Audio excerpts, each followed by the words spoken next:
All right, let's get into it. The Robotaxi race is really heating up, especially down in Austin, Texas. Tesla's making some really big announcements. But the real story might be hidden in the numbers that they aren't talking about.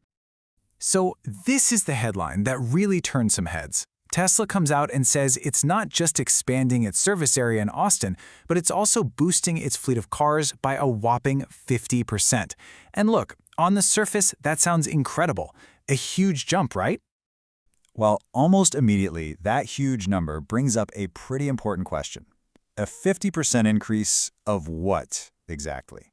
See, Tesla has been really quiet about how many cars it started with, and without that baseline number, it's kind of hard to know what this big announcement truly means. Okay, so let's first just break down what Tesla actually told us. Because I gotta say, when you look at how much ground they're covering now, their progress looks absolutely massive. I mean, check out the speed of this expansion. It's kind of wild. They launched back in June covering a pretty modest 22 square miles. Fast forward just 2 months, and bam, they're covering 173 square miles. That now includes their own Gigafactory, by the way.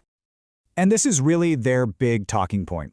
At 173 square miles, their service map is now almost double the size of their main rival, Waymo, which is at about 90 square miles in the same city. So if you're just looking at a map, yeah, Tesla's territory just completely swallows the competition. But let's circle back to that mysterious 50% number.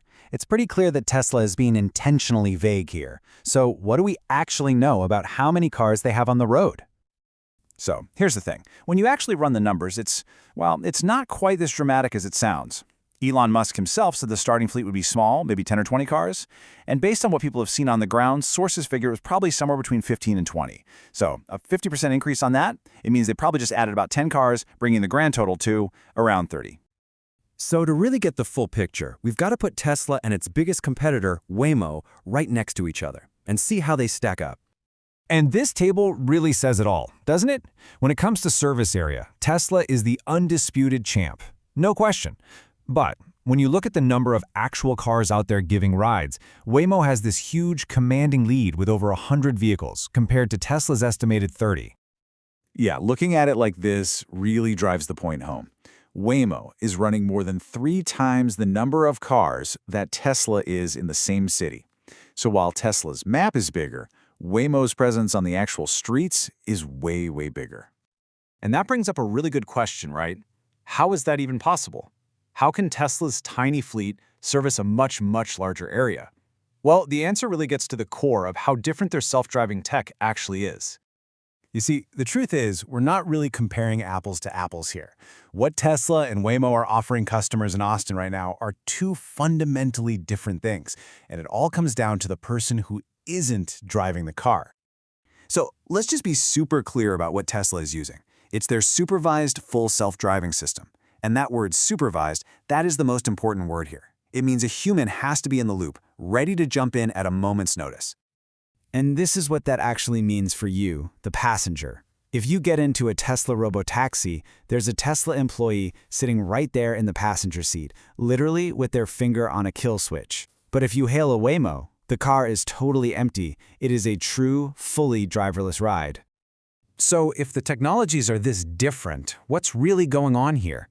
Why is Tesla so focused on expanding their map and announcing fleet growth with percentages instead of actual numbers? Well, it seems to be all about perception. It's about the spin. It looks like a strategic PR move designed to control the story.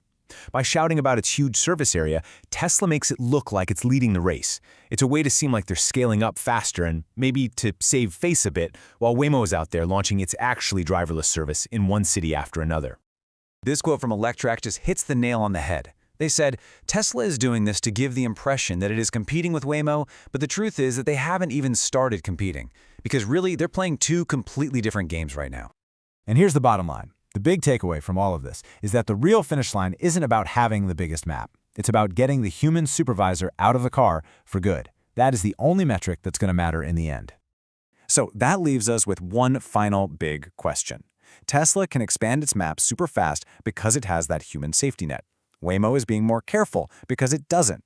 So when the tech finally gets there and both companies can operate without anyone inside, who do you think is actually going to win the real Robotaxi race? I guess we'll just have to wait and see.